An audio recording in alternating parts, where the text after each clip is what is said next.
lo primero que vamos a hacer es ubicar el tema en el programa. Este tema corresponde a la unidad 4, titulada Semántica y Pragmática. Toma insumos de las unidades anteriores que se han venido desarrollando. En la unidad 1 se ha hablado del sistema de la lengua como sistema, como código, la comunicación humana, el lenguaje, la lengua, el habla. Y en la unidad 2 y 3 se han visto aspectos gramaticales, desde las unidades menores, desde lo fonológico, morfológico y sintáctico, nociones como por ejemplo la de pronombre o la idea de deíctico. Y en la misma unidad 4 se utilizan como insumo también los desarrollos que se hacen previamente de semántica. Todo lo que, no sé si ven cómo señalo, pero bueno, todo lo de semántica está antes de este tema.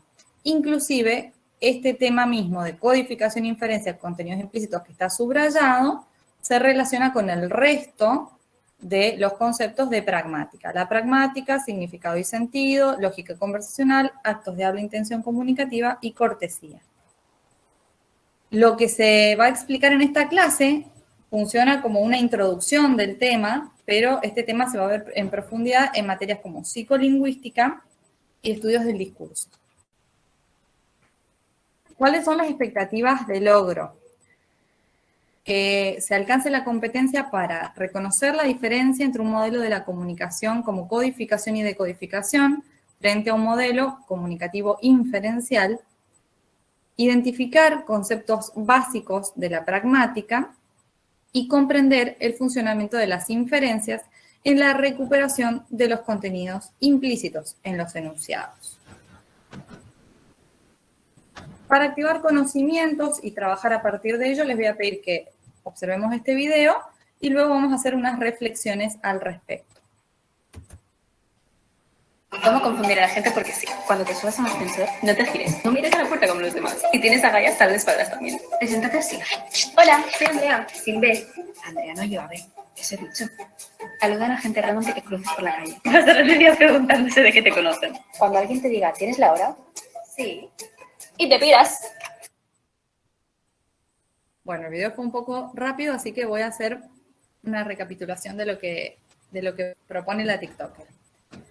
Ella propone diferentes acciones para confundir a la gente. Una de ellas es subirse a un ascensor y así como uno entra, quedarse sin girarse a mirar hacia la puerta y salir incluso de espaldas. La otra acción que propone es presentarse diciendo, hola, soy Andrea sin B, lo cual va a llevar a la respuesta, pero Andrea no lleva B. Y ahí se dice, sí, es lo que he dicho. Esa sería la otra situación confusa. Luego propone saludar a gente al azar en la calle, para que se pasen el día preguntándose de qué la conocen. Y por último, propone que cuando a uno le pregunten, ¿tienes hora?, diga sí y se vaya. Ahora les voy a pedir que brevemente reflexionemos acerca de por qué estos comportamientos confunden a las personas. El que quiera puede hacer alguna inferencia. Bueno, son comportamientos que contravienen las expectativas, como se había dicho antes. Anteriormente. Perfectamente. Entonces hablamos de expectativas y que van en contra de esas expectativas. Muy bien. Esas expectativas hacen, por ejemplo, en lo del ascensor, ¿a qué hacen? Porque no se ha hablado, pero se ha comunicado en ese caso. ¿Qué es lo que contradice ahí? La expectativa social.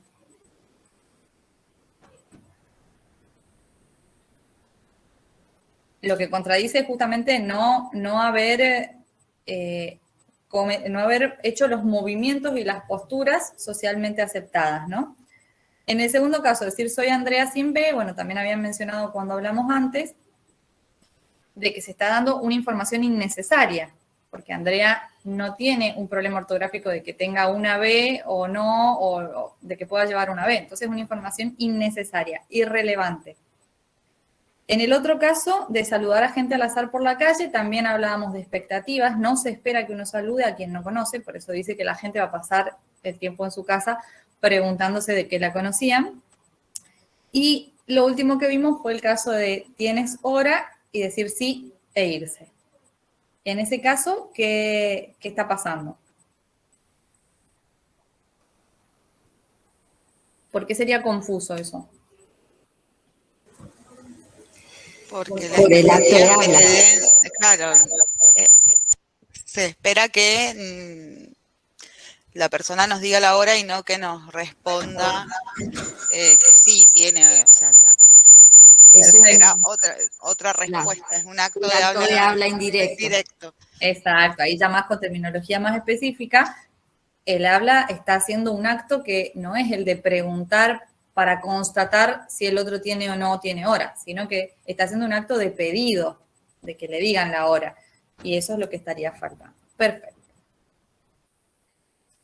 Fíjense que si bien nos comunicamos todo el tiempo, decimos que hasta incluso con los movimientos, como es el caso del ascensor, tenemos redes sociales, estamos rodeados de carteles y utilizamos textos en la universidad y en los distintos ámbitos de trabajo y de estudio, pocas veces nos preguntamos, nos ponemos en el lugar de salir del lugar de usuario y preguntarnos sobre cuáles son los principios que guían la comunicación humana. Justamente sobre estos principios trata la pragmática. La pragmática estudia el lenguaje en uso, cómo se interpreta el significado en contexto. Para entender la importancia de estos términos, traje a colación el esquema de Jacobson de la comunicación, en el cual tenemos un emisor que envía un mensaje a un receptor. Ambos comparten el canal, en el caso de una conversación, el oral auditivo, y comparten un código que sería la lengua, el sistema de la lengua, ¿sí?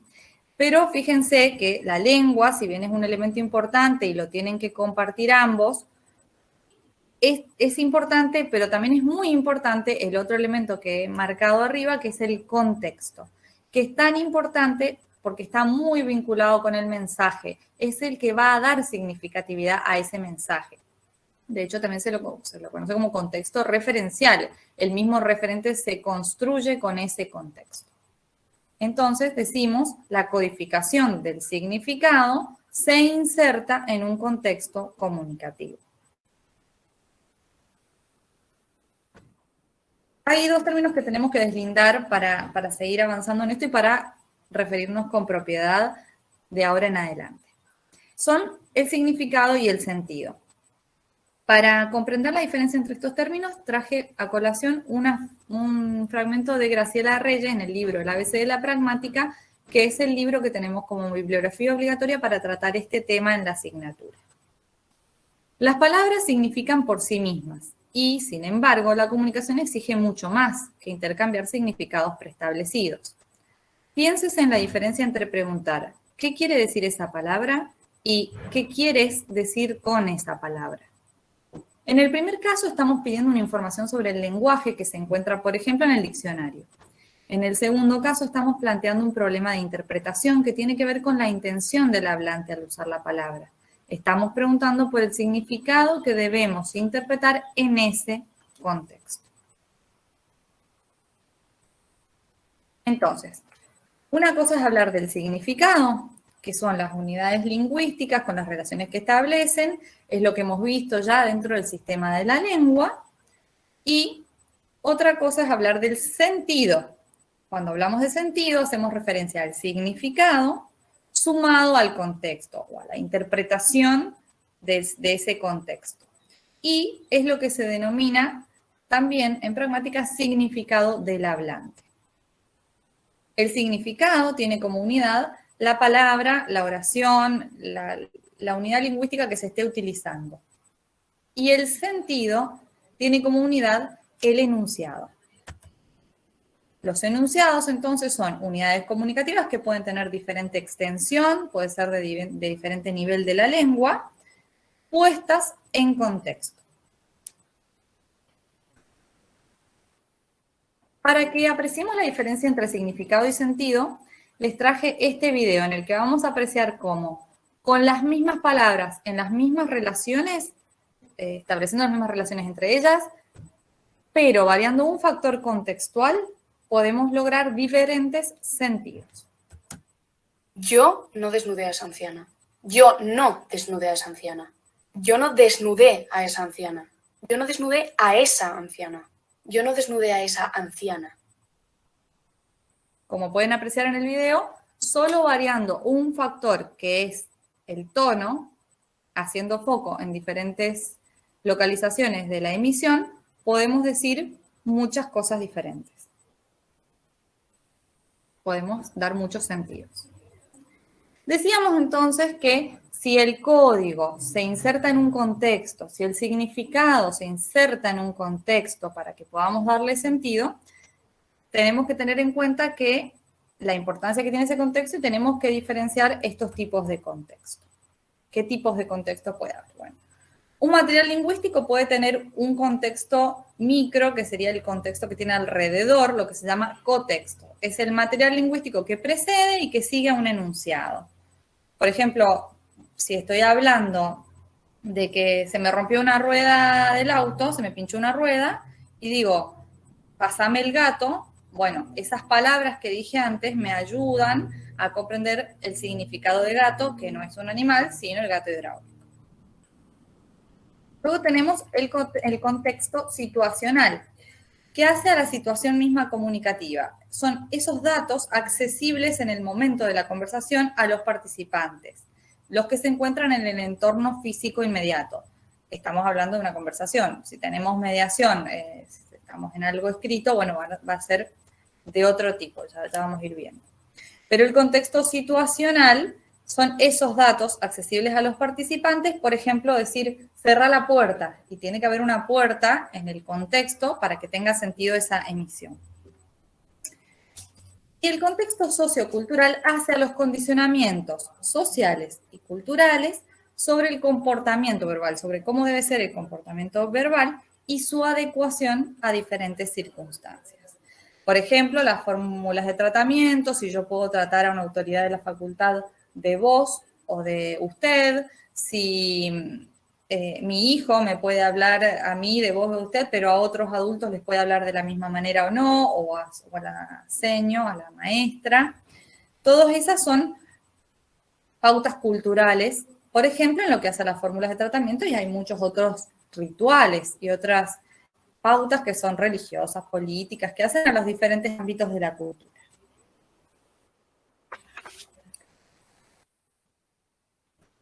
Otro aspecto importante de señalar es que los enunciados hacen cosas. Lo vimos en el ejemplo de preguntar, ¿tenés hora? Y lo que queríamos hacer no era una pregunta real, sino que era un pedido, ¿sí? No queríamos saber si tenía hora o no, queríamos pedirle que nos dijera la hora. Entonces, en ese caso hemos visto cómo los enunciados hacen diferentes cosas, ¿sí? Llevan a cabo diferentes acciones. Preguntar, pedir, elogiar, incluso hay enunciados que hacen cosas muy específicas como casarse, bautizar. Yo te bautizo y estoy haciendo el bautismo. Yo digo sí y me estoy casando, ¿sí? Esto es importante, ¿por qué? Porque pragmática viene del verbo prasen y significa hacer ese verbo. O sea, la pragmática trata de las cosas hechas, ¿sí? Se ocupa de la forma en que escribimos significado a nuestras acciones cuando las realizamos, o las acciones de otros cuando las comprendemos. O sea, a la comunicación, pero también a la acción, ¿sí? Y la pragmática se dice en un sentido general porque, bueno, tiene diferentes áreas de acción porque es amplio, pragmática como tal, y engloba lo que sería la pragmática lingüística. La pragmática en general hace referencia entonces a eso, a la capacidad de acción. Una persona es pragmática, una persona tiene capacidad de acción. Bueno, en la pragmática lingüística vamos a ver qué hacen los enunciados, qué hacen las expresiones de la lengua. Desde esta concepción, las emisiones lingüísticas son concebidas como actos de habla, que los actos de habla son toda una teoría que no vamos a poder desarrollar acá por cuestiones de tiempo y que está planteada por Austin y Sear. Unos ejemplos nada más como para reforzar. Decir, qué frío para que alguien cierre la ventana. Cuando yo digo qué frío, no estoy tratando de hacer una expresión emotiva de que tengo frío y nada más, sino que tengo la intencionalidad de pedir que cierren la ventana, ¿sí? Es un acto de habla directivo. O preguntarle a mi hijo, ¿qué dije yo? Si quiero que me haga caso a algo que yo ya le he pedido antes. No quiero que me repita, me dijiste que hoy hiciera tal cosa. No, yo lo que quiero que haga es que lleve a cabo esa acción que le pedí. ¿Sí? Entonces, bueno, los actos de habla pueden ser asertivos, por supuesto, pero también pueden ser directivos, pueden ser compromisivos, pueden ser también expresivos, pueden tener distintos matices de acción. Recapitulemos lo que hemos visto hasta acá entonces. ¿Qué estudia la pragmática? El lenguaje en uso, el sentido, que es lo mismo que decir significado en contexto o significado del hablante, los enunciados y los actos de habla. Esto es para que hablemos a partir de ahora con propiedad y sepamos qué estamos queriendo decir con cada uno de los conceptos. Pasemos a lo dicho y lo implícito. El significado que el hablante quiere comunicar tiene siempre una parte explícita y una parte implícita. Lo que no se dice, pero que también se comunica. Si quisiéramos comunicar absolutamente todo, sería completamente antieconómico, no terminaríamos más, sería ineficiente la comunicación. Nunca vamos a poder decir todo. Por eso siempre contamos con una base de conocimientos compartidos con el interlocutor y no decimos todo. Hay cosas que suponemos que el otro sabe. Por ejemplo, si estoy en un restaurante sentado con un amigo y estamos tomando un café y me dice con o sin, una frase que no está diciendo mucho, como con o sin, yo la puedo interpretar como, ¿querés con azúcar o sin azúcar el café? Y le puedo responder sin. Y con ese con o sin, nos hemos comprendido perfectamente. Entonces, el significado del hablante es igual a lo dicho, más lo que no ha dicho el hablante, pero que está implicado. Lo dicho más lo implicado, o lo dicho y lo implícito. ¿Sí? Implícito significa que se sobreentiende de lo dicho. ¿Sí? Por eso podemos llegar a ello. Entonces, para llegar a ello vamos a hacer una interpretación. La interpretación del significado del hablante implica una descodificación lingüística, ¿sí? Porque decíamos el código, pero además implica inferencias para llegar a lo no dicho, a lo implícito. Y estas inferencias las vamos a definir de una manera simple. Tenemos acá dos definiciones como para que comprendamos en qué consiste. Las inferencias consisten en la producción o captación de una información a partir de un conjunto de informaciones precedentes. Es decir, con una información que me llega, yo voy a producir otra, y eso es inferir, ¿sí? Voy a llegar a lo implícito a partir de eso dicho, y eso es inferir. También lo podemos definir como está en el libro Leo pero no comprendo, que es un libro que después se lo podemos hacer llegar para que complementen, como el movimiento central del pensamiento, que va de lo conocido a lo desconocido, relacionándolos, lo que permite, perdón, pero acá no alcanza, que lo desconocido pase a ser conocido. Entonces, tenemos lo conocido, que son todo, ya vamos a ir viendo bien todo lo que tenemos en la mente que vamos a usar para hacer esas inferencias, pero son todos los conocimientos que tenemos. Los vamos a relacionar con esto que me ha dicho esa persona, de manera tal que podamos entender lo que me está comunicando. Y al entenderlo pasa a ser un conocimiento, una experiencia que forma parte de mis conocimientos. Entonces, les voy a pedir ahora que infiramos, que lleguemos a lo no dicho a partir de lo dicho. Si se da esta situación, alguien pregunta, una cervecita, y el interlocutor responde, gracias, tengo que manejar. ¿Qué inferimos?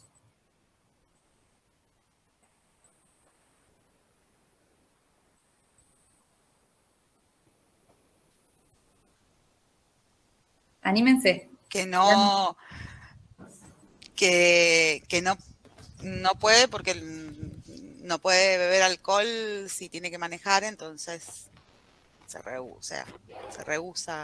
Perfecto. Lo Ha más sido importante, conductor designado. claro.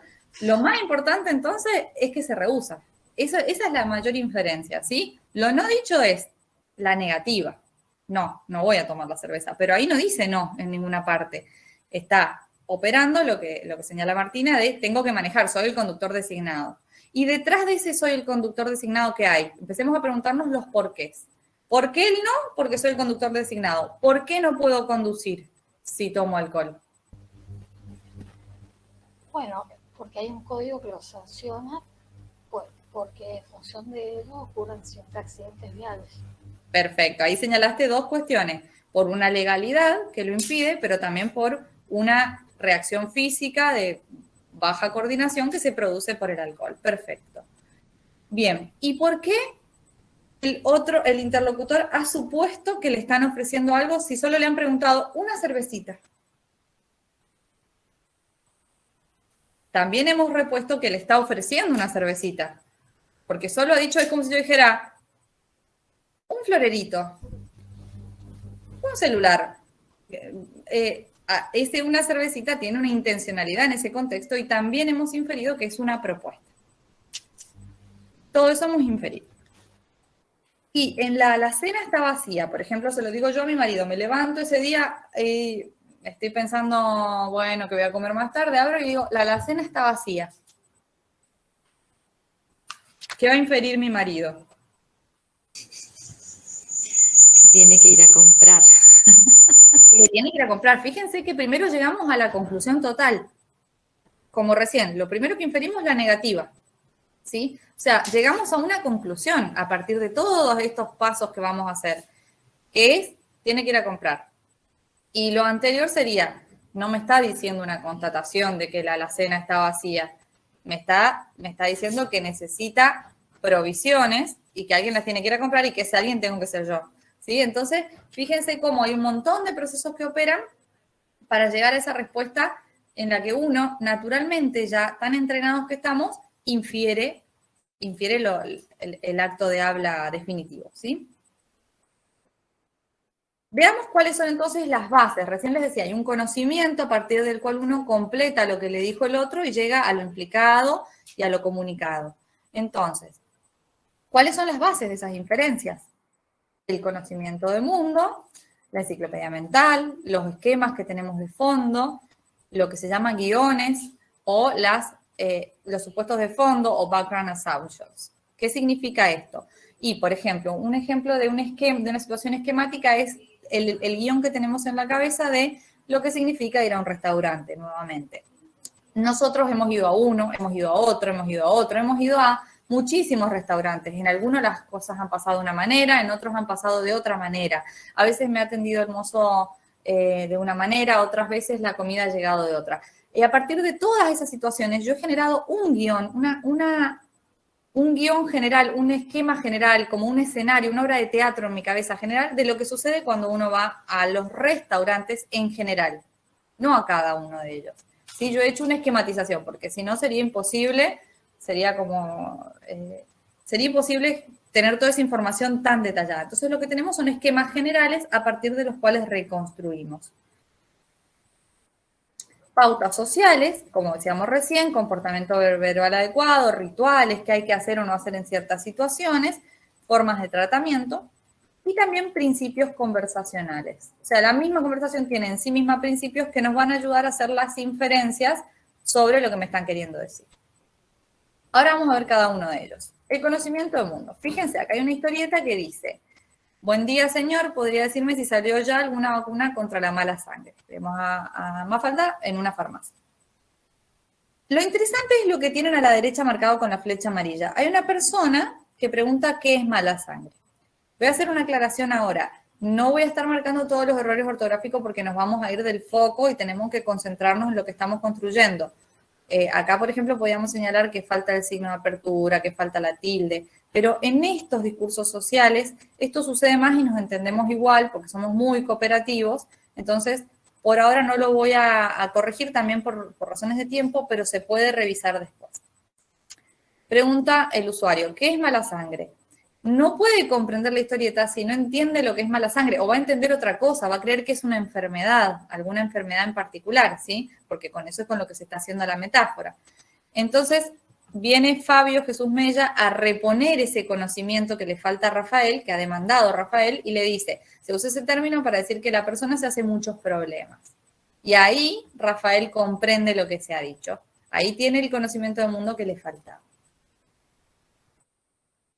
Otro ejemplo. de conocimiento del mundo. Bueno, tenemos una encuesta, le han preguntado a la persona sobre unas jornadas, si le fue útil ya dijo 1, o sea que no está muy conforme, asignó el menor valor de utilidad. Luego le preguntan qué temáticas se pueden profundizar, quizás marcó eso, no sabemos si hay otras opciones, quizás marcó eso porque no había otra opción y porque era obligatorio responder. Y lo interesante es lo del final. Se le pregunta, ¿qué otras temáticas le gustaría abordar en futuras jornadas? Y responde, no lo sé, todavía no soy grande, voy a esperar. Acá lo que necesitamos es un conocimiento intertextual, de un texto previo, más bien, digamos, de un texto multimedial previo. ¿Lo ubican? No, no lo ubican.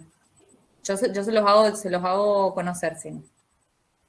Bueno, es un video de un niño que salió en la tele que hablaba de manera como un señor grande, de manera muy madura, y justamente por eso lo tildan de mini personaje, ¿sí? Un niño que había leído mucho, que había visto muchas historietas, entonces le hacen una entrevista y en un momento le preguntan al niño, ¿y qué vas a hacer de grande? Y él responde eso. No lo sé, todavía no soy grande, voy a esperar.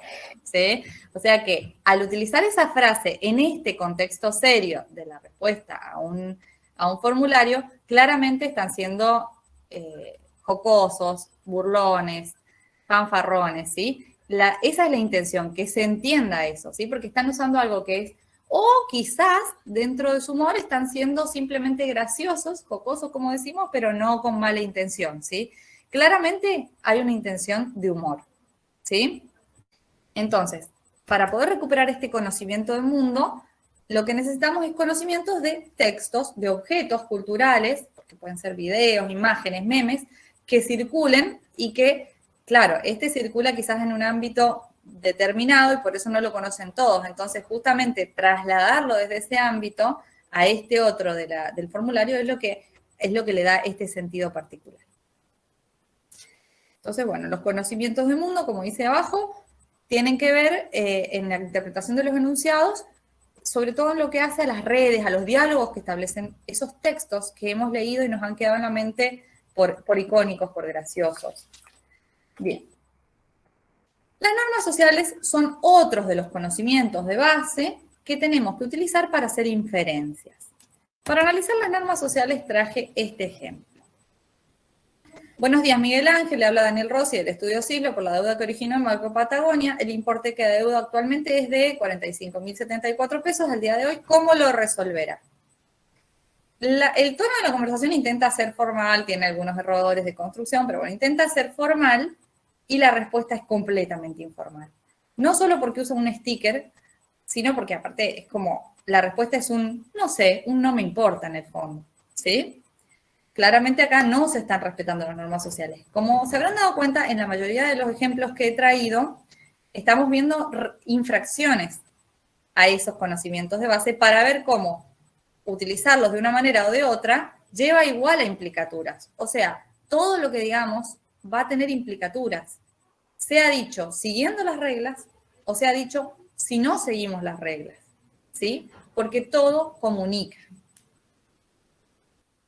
Bueno, lo último que vamos a ver como base de las inferencias son los principios de la conversación. Dijimos que para hacer inferencias de lo comunicado a partir de lo dicho y lo implícito, necesitamos tener una base de conocimiento, pero también ese conocimiento hace a los mismos principios que rigen a la misma conversación que estamos llevando a cabo, ¿sí? El principio del que vamos a partir es el principio de cooperación. Está propuesto por Grice y dice que se debe hacer cada contribución a la comunicación, tal como se requiera, en la fase en que se produzca, por la finalidad aceptada o dirección del intercambio conversacional en el que se está participando. Dicho de manera simple, entre los hablantes hay un acuerdo previo, tácito, no es que nos hemos puesto de acuerdo cada vez que vamos a hablar, ahora vamos a ser cooperativos, pero hay un acuerdo previo, tácito, de colaboración en la tarea de comunicarnos. Si a mí alguien me dice, Sole, yo me voy a girar. Si me encuentro en la calle alguien que ya me dirige la mirada, se acerca a mí y me empieza a hablar, te puedo hacer una pregunta, lo que sea que me diga, yo lo voy a mirar y yo lo voy a escuchar.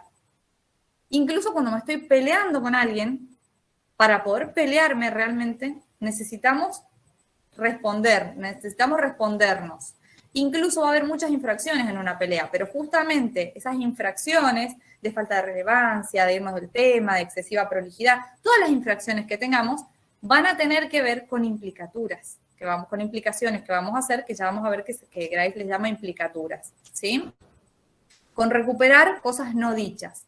O sea que tanto lo que decimos como lo que no decimos comunica porque se supone que todo el tiempo estamos queriendo sostener la comunicación.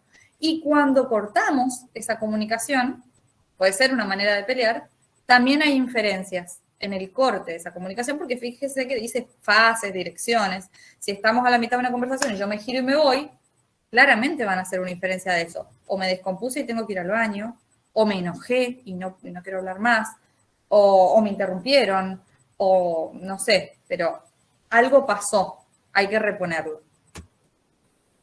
Veamos este ejemplo. ¿Cuál es su destino? No está escrito aún, lo voy forjando con ánimo y perseverancia. ¿Quiere un billete de tren o no? Bueno, imaginémonos, en esta situación va un comprador a una estación de tren y le preguntan cuál es su destino.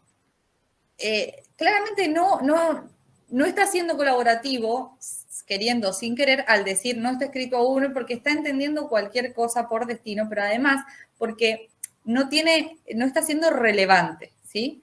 Entonces, este es uno de los tantos principios de la conversación que puede llevar a situaciones absurdas, a malos entendidos o a comunicaciones poco felices. Hablamos recién y salió el término adelantado, implicaturas. Decimos entonces que las inferencias son llegar de lo desconocido a lo conocido, que estas inferencias se hacen para reconstruir lo que me están comunicando, ¿sí? Y que tienen distintas bases. Una de esas bases es el principio de cooperación. Bueno, las inferencias que se basan en el principio de cooperación son las que Grace llama implicaturas conversacionales. Las implicaturas conversacionales no dependen del significado convencional de las palabras. Justamente son conversacionales porque para interpretarlas tenemos que analizar principios pragmáticos que son los que regulan la conversación. Y como decíamos recién, cuando los hablantes no los respetan, inferimos igualmente que desean producir determinadas implicaturas.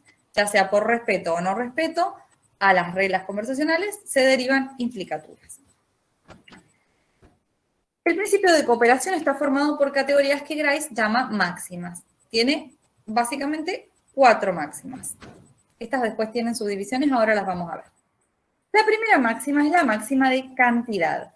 La máxima de cantidad indica que la contribución debe ser todo lo informativa que requiere el propósito de la conversación, pero no más informativa de lo requerido. Bien, no decir ni de más ni de menos. Aquí traje un ejemplo de una infracción. ¿A cuánto el corte de pelo? 80 pesos, joven. Nomás traigo 40. Y hasta ahí llegó la comunicación. Y fijémonos el resultado de esa comunicación. Le hizo medio corte, traía la mitad de la plata, le hizo medio corte. Bueno, ahí claramente faltó decir, bueno, entonces te hago la mitad del corte, ¿sí? Claramente al hacerle medio corte le está comunicando algo al chico. Le está diciendo, la próxima trae toda la plata y no me quieras pedir un descuento, ¿sí? La otra máxima que tenemos es la máxima de cualidad, que pide que la contribución sea verdadera, no decir nada que creamos falso, no verdadera en sentido absoluto, sino porque no podemos saber la verdad de todo, pero sí que no digamos nada, que creamos falso o de cuya verdad no tengamos pruebas. Si me preguntan a mí, ¿dónde queda la calle tal? Y yo les voy a decir dónde queda la calle. Si le digo otra cosa y me preguntan por qué le dijiste otra cosa, si tenía ganas de mentir, mamá, sería raro. O sea, en todo caso, si le miento es para hacer un chiste de mal gusto o algo, pero todo lo hago por algo, ¿sí? En general, en la conversación se pide que se diga la verdad. Ya vamos a ver que hay varias máximas, pero en particular esta, que tienen diferentes variaciones según otro principio que es el de la cortesía. No lo podemos desarrollar en profundidad, pero fíjense que la máxima de cualidad es una máxima que suele infringirse en función de la cortesía. Si me dicen, ¿cómo me queda este vestido? Y no les parece, si yo pregunto, ¿cómo me queda este vestido? Y no les parece que me quede bien, lo más probable es que por cortesía me digan, bien, bien, y no me digan la verdad, ¿sí? O sea que, bueno, en esos casos se entiende que por cortesía se está infringiendo esta máxima. Pero justamente esa es la inferencia que se hace. Si no, en el resto de los casos se espera que la intervención sea verdadera. Fijémonos esta infracción de la máxima de cualidad. Profesor, Luis no fue a clase ayer porque estaba muy enfermo. Atentamente, mamá de Luis. Bueno, fíjense que claramente acá tenemos una infracción a la máxima de cualidad porque está mintiendo el niño. ¿Y qué podemos inferir de esto? ¿Se animan a decirlo? ¿Por qué va a infringir esa máxima de cualidad?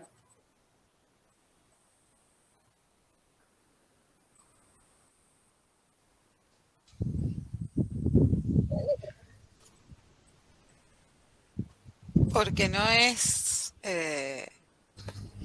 verdad que está enfermo. Bien.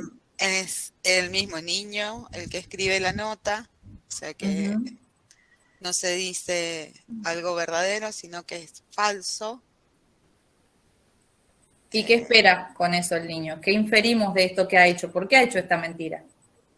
Porque debe tener una prueba, algo en la escuela. Claro, o sea que iba a haber un castigo, muy bien. Un castigo. Claro, iba a haber un castigo. Igual lo van a Entonces, castigar más después de esto, pero bueno. Exacto, y va a venir un castigo peor. Eso es lo que ignora el niño. Bien. Otro ejemplo. Yo puedo tener una colega que escribió varios libros y decir, la colega tal escribió 2 libros y escribió 10. Pero yo digo 2. ¿Estoy mintiendo si digo 2? ¿No escribió 2 libros? No estoy mintiendo. Pero estoy utilizando eso de alguna manera y estoy jugando con esa máxima para quitarle valor. Y si digo, no, escribió como 2000 libros. También estoy mintiendo, pero estoy infringiendo esa máxima con otro sentido. 2 inferencias completamente distintas, ¿sí? Por eso siempre en contexto. Y la máxima de manera que, entonces, bueno, dentro de las máximas del principio de cooperación tenemos la de manera que habla de la forma en cómo tenemos que comunicarnos, que es básicamente ser claro, evitar la ambigüedad. Se solapa un poco esto de sea breve, evite la prolijidad innecesaria, sea ordenado, ¿sí? Tenemos este ejemplo.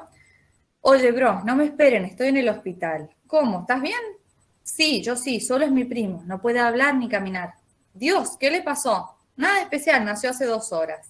Bueno, fíjense, ahí tenemos una prolijidad innecesaria, una ambigüedad, no fue al grano, no fue ordenado, ¿sí? Ahí tenemos una infracción de la máxima de manera. Y la última máxima es la de relación, que pide que la contribución sea relevante o pertinente. Y como ejemplo tenemos esta historieta en la cual tenemos un consumidor y un mozo, y el consumidor dice, la comida estaba espléndida, sería tan amable de elogiar al cocinero de mi parte.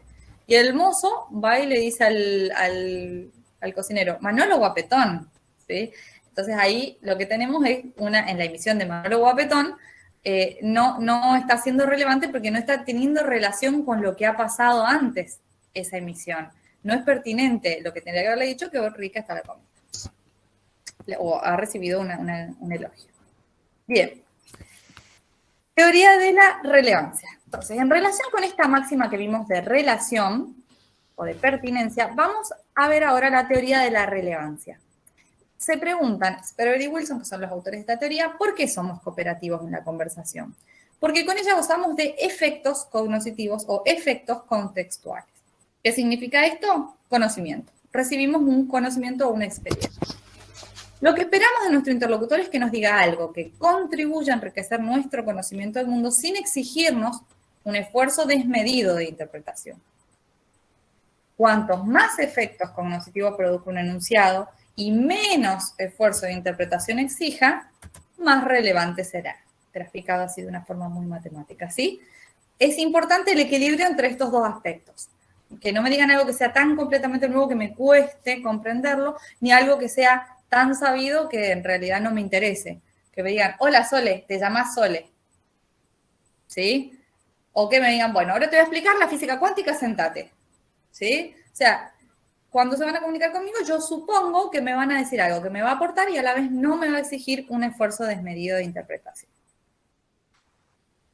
En esta teoría, la inferencia tiene un papel fundamental. Para interpretar lo que alguien nos dice, construimos un contexto, que es más o menos lo que el otro esperaba que construyéramos. es una porción de toda la información que tenemos nosotros en la cabeza, conocimientos lingüísticos, científicos, culturales, creencias, pero yo de eso tomo una porción para interpretar lo que dice el hablante. Y las inferencias en esta teoría pueden ser del tipo explicaturas e implicaturas. Las explicaturas, si la explicatura o un enunciado es la proposición completa, el significado, proposición lo hemos visto en semántica, es la proposición completa que expresa el hablante, que resulta de lo codificado, y la reconstrucción del significado que no se manifiesta explícitamente para poder llegar a la reconstrucción de lo dicho. ¿Sí? Decíamos en el cono sin, y yo repongo cono sin azúcar. ¿Sí? Entonces, yo reconstruyo que lo dicho es cono sin azúcar, no el cono sin nada más. ¿Sí? Ahí estoy llegando a lo explícito. Lo explícito es cono sin azúcar. ¿Sí? Y de ahí yo puedo hacer mis inferencias. Entonces, para poder reconstruir lo dicho, no está todo en las palabras y en su orden. Tenemos que incluso reconstruir. Hay palabras generales a las que hay que asignarle significado. Fíjense, acá hablamos de procesos inferenciales de desambiguación, palabras que pueden significar diversas realidades, por ejemplo, gato hidráulico y el gato animal que señalábamos recién. ¿Sí? Tenemos que asignar referencias a estas palabras como yo, tú, mí, y enriquecer otras unidades lingüísticas que no están diciendo todo lo que quieren decir o que lo están diciendo de una manera engañosa. Uno de los procesos para recuperar las explicaturas, es decir, la inferencia de lo dicho, para después llegar a lo implícito y llegar a lo comunicado, es la desambiguación. Veamos este ejemplo. Una anciana le dice a otra, ¿y qué tal van tus muñecas?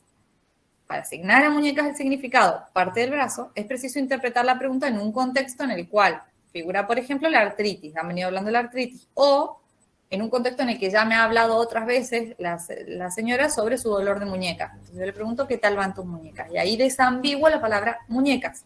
Porque muñecas puede significar parte del brazo, pero también puede significar muñecas. Y si la señora, no sé, colecciona muñecas y las va pintando, le puedo preguntar qué tal van sus muñecas. Entonces, tengo que ver en ese contexto para desambiguar. Fíjense que es una inferencia porque la tengo que ver en contexto. Solo para reconstruir lo dicho. El otro proceso es el de asignación de referencia. ¿Quién es? Pregunto yo. Alguien atrás de la puerta me dice yo. Y yo digo, pasa. Para decirle pasa, yo tengo que poder asignar una referencia a ese yo. No voy a hacer que cualquiera entre a mi casa, ¿sí? Esa explicatura de yo o la inferencia de lo que quiere decir ese yo puede ser, por ejemplo, soy Pepe. Y yo lo reconstruyo a partir del yo, que va a indicar a alguien, y esa voz que estoy uniendo con el yo. La voz e incluso otros datos como si teníamos una cita, la hora a la que suele venir, ¿sí? Entonces le asigno referencia a palabras como los pronombres que hemos visto, personales, demostrativos, posesivos. Y la última de las operaciones para recuperar explicaturas es el enriquecimiento. El ejemplo que tenemos es una señora mirando pañuelos de seda en un local y esta compradora dice, estos son los de 1.000 pesos. ¿Y aquel verde cuánto cuesta? Y la vendedora le dice, bueno, ese es un poquito caro. Entonces, en este contexto hay que completar el significado que tiene la palabra poquito para recuperar una explicatura como el pañuelo verde es bastante más caro. O ese pañuelo es más caro de lo que usted parece dispuesta a pagar. Porque si ya este de 1.000 pesos no le cerraba, probablemente el otro que vale 3.000 le cierre menos. ¿Sí? Entonces, ese un poquito caro está diciendo de una manera vaga algo que tenemos que enriquecer para decir, para completar ese significado de qué quiere decir poquito. Poquito, cuando alguien dice, esa persona ya tiene cierta edad. Cierta, ¿qué es cierta edad? Bueno, si es un niño, Manolo ya tiene cierta edad para atarse los cordones. Es una persona de 40 años y ya tiene cierta edad como para no pensar en tener hijos. O, bueno, comentarios, ¿no? Con presuposiciones culturales. Después, si es una persona muy grande y digo cierta edad, me estoy refiriendo a que ya es adulta mayor, ¿sí? Además de estas explicaturas, decíamos, recuperamos las implicaturas, ¿sí? Una vez que ya reconstruimos lo dicho, llegábamos a lo implicado. En la teoría de Sperber y Wilson, básicamente estas implicaturas se recuperan como las premisas implicadas, poder entender qué tenía en la mente el escritor. Entonces vamos a recuperar estas experiencias compartidas entre escritor y lector, que son las que él toma para que, como premisas, como punto de partida para llegar a las conclusiones. Y, por ejemplo, acá podemos recuperar la intención del autor, ¿sí? el autor qué acto de habla está haciendo, está informando, está pidiendo, y a la vez podemos recuperar esa audiencia a la que está apuntando, o qué espera de mí como audiencia en ese momento. Y también podemos recuperar las conclusiones implicadas, ¿sí? Que son las que también de alguna manera previó o a dónde me quería conducir el autor. Esa sería la recuperación de las implicaturas. ¿Qué pasa cuando las conclusiones no coinciden con nuestro conocimiento? La tarea se complica. Tenemos que añadir argumentos, porque de pronto esa relevancia viene a chocar con lo que yo tenía. Se relaciona, sí, pero yo tengo que incluso añadir argumentos para que eso que yo tenía no quede en igualdad, para justamente justificar mi postura. Y en ese caso está garantizado el enriquecimiento de nuestra experiencia porque hay un mayor crecimiento en el conocimiento. Para ir cerrando este tema, vamos a inferir de este caso explicaturas e implicaturas. Les voy a pedir que me ayuden con esto. Ya estamos terminando. A dice, ¿vas a comprar el diccionario? Y B responde, acabo de pasar por ahí, señalo en todo moda, cuando dice ahí, y quedé pelada, estaba un poco bajoneada. ¿Qué recuperamos de esta situación?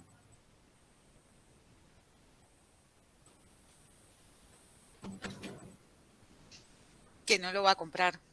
Que no lo va a comprar es lo primero, ¿sí? Y eso sería la Que gastó implicatura. todo su dinero. Perfecto. Y se lo gastó porque estaba bajoneada. ¿Y ese un poco bajoneada es poco o es mucho? Y mucho. Es mucho. Entonces esa sería una explicatura, ¿sí? Ahí estamos completando. Y si digo ahí y señalo el todo moda, para asignar referencia a ese ahí. Ah, bueno, estoy asignando referencia. Esa es la... tengo un díctico y estoy asignando referencia. Bien, ¿y el quedé pelada es quedé sin pelo? No, quedé sin dinero. Me gasté todo mi dinero. Muy bien, entonces, como explicatura, que B gastó todo su dinero en el bazar de moda. Como implicatura, que no va a comprar el diccionario. Recapitulamos entonces, esto último que hemos visto es que son las inferencias, esquemas de supuesto que permiten a partir de la información codificada reconstruir lo dicho, explicaturas, y lo implicado, implicaturas. ¿En qué se basan estas inferencias? ¿Con qué insumos reponemos lo no dicho? Conocimiento del mundo, pautas sociales y principios conversacionales. ¿Qué teorías pragmáticas tratan este tema de las inferencias? Modelo de Grice con el principio de cooperación y máximas y la teoría de la relevancia de Sperber y Wilson. La bibliografía de lectura obligatoria es Graciela Reyes, el ABC de la pragmática, está en el aula virtual. Y como lectura complementaria tienen unas páginas dentro del manual que utilizamos para la cátedra, que es Invitación a la Lingüística, de Escandel Vidal. Como actividades posteriores a la clase se plantean ejercicios de aplicación en el aula virtual, análisis de situaciones problemáticas como hemos estado haciendo, viñetas, posteos, memes, videos tomados en redes sociales y la extrapolación de conceptos teóricos importantes a nuevas situaciones. Y como actividad de sistematización, la elaboración de un organizador gráfico que sintetice lo visto para poder relacionar los conceptos y armar el esquema de contenidos. Estas son las referencias de lo que hemos trabajado. Les agradezco la participación activa y quedo a su disposición.